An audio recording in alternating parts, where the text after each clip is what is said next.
여러분 안녕하십니까? 윤석열 대통령이 캄보디아에서 한미일 3국 정상회담을 가졌습니다. 윤 대통령과 조 바이든 미국 대통령, 기시다 일본 총리의 회동은 3국 정상회담 외에도 서로 상대를 바꿔가며 숨가쁘게 이어졌는데요. 먼저 캄보디아 현지에서 신수아 기자가 보도합니다. 5개월 만에 캄보디아 프놈펜에서 한미일 3국 정상이 한 테이블에 마주 앉았습니다. 윤석열 대통령은 먼저 한미일 공조는 한반도와 동북아 평화 안정에 강력한 보루라고 밝혔습니다. 한미일 정상회의가 5개월 만에 이렇게 다시 개최된 것은 매우 시의적절하다고 생각합니다. 강력한 수준의 한미일 공조를 요구하고 있습니다. 북한 김정은 정권을 반인도적, 반인륜적 정권이라고 강하게 비판하면서 북한이 한층 더 적대적이고 공세적인 도발을 감행하고 있다고 말했습니다. 기시다 총리도 한미일 회담은 시의적절하다며 연대를 강화해 의연하게 대응하자고 화답했습니다. 日米間の連携をさらに強化し、毅然と対応していきたいと考えております。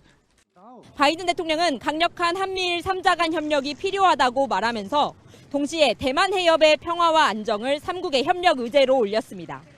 Today we'll discuss how we can strengthen our supply chains and economic resilience and how we can preserve peace and stability across the Taiwan Straits. 15분간 진행된 한미일 정상회담 직후 공동성명문이 발표됐습니다. 윤 대통령과 바이든 대통령, 기시다 총리는 자유롭고 열린 인도태평양 지역에 대한 공약을 재확인하면서 특히 3국이 북한 미사일 경보 정보를 실시간으로 공유하겠다고 밝혔습니다. 한미일 3국은 또 러시아의 우크라이나 침략이 진행되는 이런 상황에서는 인도태평양 지역이 안정되고 안전할 수 없다면서 가장 강력한 용어로 함께 규탄한다고 한 목소리를 냈습니다. 다만 중국을 겨냥해서는 국제사회의 안보와 번영의 필수 요소로서 대만 해협에서의 평화와 안정 유지의 중요성을 재확인한다고만 덧붙였습니다. 한미일 정상회담 전후론 한미회담과 한일회담도 열렸습니다. 특히 한미회담에선 한국 정부의 관심사였던 인플레이션 감축법을 두고 바이든 대통령이 한국의 경제 기여를 고려해 이행 방안이 논의돼야 한다고 말했다고 대통령실이 전했습니다. 오늘 같은 한미일, 한일, 3국 정상 간의 이례적인 릴레이 회담은 6년 7개월 만입니다. 그만큼 고도화된 북핵 대응에 대한 강력한 경고 메시지로 보입니다. 캄보디아 프놈펜에서 MBC 뉴스 신수아입니다. 자, 그럼 오늘까지 이어진 이번 순방 내용 자세히 분석해 보겠습니다. 캄보디아 프놈펜 연결합니다. 이정은 기자. 오늘 오전부터 회의와 회담이 많았습니다. 조금 전에는 한일 정상회담이 끝났다고요. 어떤 이야기들이 오갔습니까? 네, 약 50분간 진행된 한일 정상회담이 조금 전 끝났습니다. 아무래도 오늘 초점이 모아진 건 북한의 무력 도발에 어떻게 대응할 것인지로 보입니다. 북한의 탄도미사일 발사는 한국과 일본 모두에 위협이 되는 문제입니다. 게다가 북한의 미사일이 최근 일본 열도를 통과해 태평양에 떨어진 만큼 북한에 대한 대응을 논의하는 게 현재 한일 관계를 견인하는 모양새입니다. 그래서 일본 측도 뉴욕에서의 약식 회담을 간담이라 표현했던 것에 비해 이번에는 적극적으로 회담에 임한 걸로 전해졌습니다. 한일 두 나라만 놓고 봤을 때 가장 예민한 현안인 강제동원 배상 문제 경우 외교당국 간 협의가 이어지고는 있지만 일본 기업의 자산이 한국 사법 시스템 내에서 강제 현금화되지 않는 방안을 찾는 게 쉽지 않아서 당장 돌파구를 찾지는 못하고 있는 것으로 전해졌습니다. 윤석열 대통령이 아세안 정상회의에 참석한 건 이번이 처음이었습니다. 사흘간 캄보디아에서 가진 일정들에 대해 총평을 해본다면 어떻습니까? 네, 캄보디아에서 이른바 한국판 인도태평양 전략을 발표했습니다. 자유로운 인도태평양을 지향한다. 또 힘에 의한 현상 변경을 용인해선 안 된다. 미국이 발표했던 인도태평양 전략과 상당히 닮아 있습니다. 이런 내용을 대중국 의존도가 높은 아세안 국가들 또 중국과 러시아 대표단이 참가한 오늘 오전 동아시아 정상회의에서 천명했다는 게 유의미해 보입니다. 러시아의 우크라이나 침공 또 대만 해협 문제도 거론한 것으로 보이는데요. 또 앞에서 보셨듯이 오늘 한미일 정상이 거의 하루 종일 함께 있었습니다. 동아시아 정상회의에 이어 한미회담, 한미일 회담, 또 한일 회담을 연달아 열었는데 북한의 도발에 대한 세 나라의 공조가 굳건하다는 점을 강조하기 위한 걸로 보입니다. 발리에서 열리는 미중 정상회담에서는 미국이 북핵 문제에 적극 관여하라는 주문을 중국 측에 할 것으로 보이는데요. 세계 질서를 주도하고 중국을 압박하고자 하는 미국의 전략에 북한 문제 그리고 한미일 간의 긴밀한 공조가 주요한 기둥으로 자리 잡은 것 같습니다. 자, 이제 캄보디아에서의 일정은 마무리된 거죠. 내일부터는 주요 20개국 G20 정상회의가 열리는 인도네시아 발리에서 일정이 이어지죠. 네, 윤 대통령이 처음으로 참석하는 이번 G20 정상회의는 코로나19 이후 글로벌 경제위기 대응책을 논의하는 자리가 될 겁니다. 일단 내일은 인도네시아에 진출한 우리 기업들과 간담회를 하고 G20 회원국의 경제단체와 기업 대표들이 참여하는 B20 서밋에 참석해 글로벌 협력을 주제로 기조연설을 합니다. 모레인 15일에 G20 정상회의가 열리는데 윤 대통령은 식량, 에너지 안보, 보건 세션에서 발언을 할 예정입니다. G20 관련 일정을 소화하기 위해 윤 대통령은 오늘 공군 1호기를 이용해 발리로 이동하게 되는데요. 탑승이 허락되지 않은 저희 MBC 취재진은 오늘 저녁에 바로 발리로 이동하는 항공편이 없는 관계로 내일 이동하게 됐습니다.